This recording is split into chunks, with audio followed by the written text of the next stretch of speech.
This is Peace News Now. Today is Wednesday, April 17th, 2013. Silver is trading at $24 per ounce. Bitcoin is trading at $72 per Bitcoin. Yesterday was the first day of the historic Rich Paul pot distribution trial. Harry Cheadle wrote an excellent article about it at Vice.com. Here's how absurd the war on drugs has gotten. First, an activist from Keene, New Hampshire is facing 81 years in prison for dealing marijuana, and secondly, even though he's admitted on camera that he did sell about a pound of pot to an FBI informant, he's still fighting the case in court in hopes that the jury will acquit him. This man is my personal friend Rich Paul, and his ordeal started last May while I was in jail. He was arrested for selling weed and LSD, but he claims he sold a legal compound that wasn't LSD. He wrote in a Facebook note about the incident and was taken to see an FBI agent named Philip Christiana, who threatened to throw the book at him unless he turned informer on his friends. According to Rich, Phil wanted him to wear a wire into the meetings of a local political group he belonged to called the Keene Activist Center, lie to them about his arrest, and encourage them to commit crimes. Rich said no, and shared his story with the public. There are several odd things about this trial, which started yesterday. First, it is not clear why the FBI, or this particular agent, was so keen to go after the CAC. Although the organization is liberty-minded, in other words, not fans of the police or other forms of government, it's also explicitly non-violent. Those kinds of libertarian, anarchist, whatever you want to call it, politics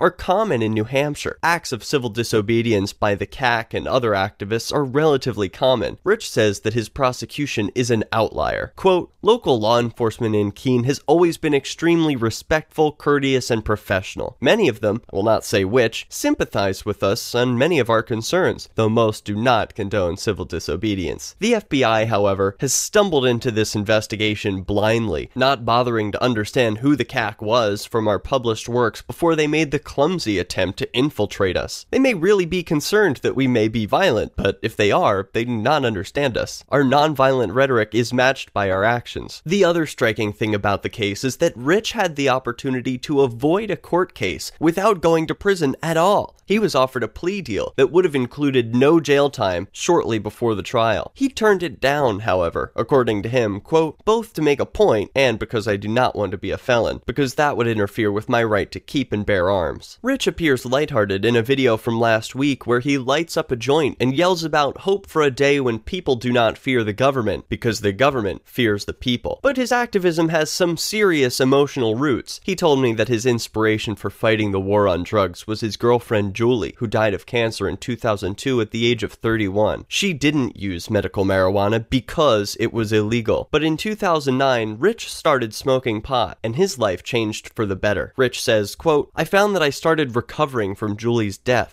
It helped me open up to life again. Something with that much power for good must be available. I finally had the life I wanted, and then the hammer fell." The thing that Rich is counting on to stop the hammer from falling isn't a traditional legal argument. It's pretty much assumed that Rich did technically break the unjust law by selling weed. What he's banking on is that the jury will nullify his case. In other words, they'll come to the conclusion that the statutes he violated shouldn't exist in the first place, and there's no reason to send him to jail. That's not such a far-fetched idea. A Rastafarian named Doug Darrell had his marijuana charge nullified by a New Hampshire jury last September, so there's at least a sliver of hope for Rich. Meanwhile, 420 celebrations have started up again in Keene's Central Square in solidarity with him. Rich said, quote, "Somebody had to stand up and say that this is wrong, and I thought I might as well be that guy. I took the risk, and now we'll find out whether I bet my life well." Are you tired of the US government killing people around the world? Are you tired of having to pay for their murderous rampage? Are you tired of feeling helpless to do anything about it? Well, now there's something you can do. It's called Bitcoin. Bitcoin is money that is impossible for the government to control. Bitcoin is impossible to be counterfeited or inflated. Bitcoin is simply a peer-to-peer protocol, so it's impossible for anyone to shut it down, block it, or control it in any way. If you want to see an end to the government inflating the dollar to pay for murder, then you need to start using Bitcoin today. To learn how, visit weusecoins.com. This has been Peace News Now, your daily update on the peaceful evolution. For links and videos, subscribe to PNN at youtube.com/peacenewsnow. For peacenewsnow.com, I'm Derek J, reminding you that good people disobey bad laws.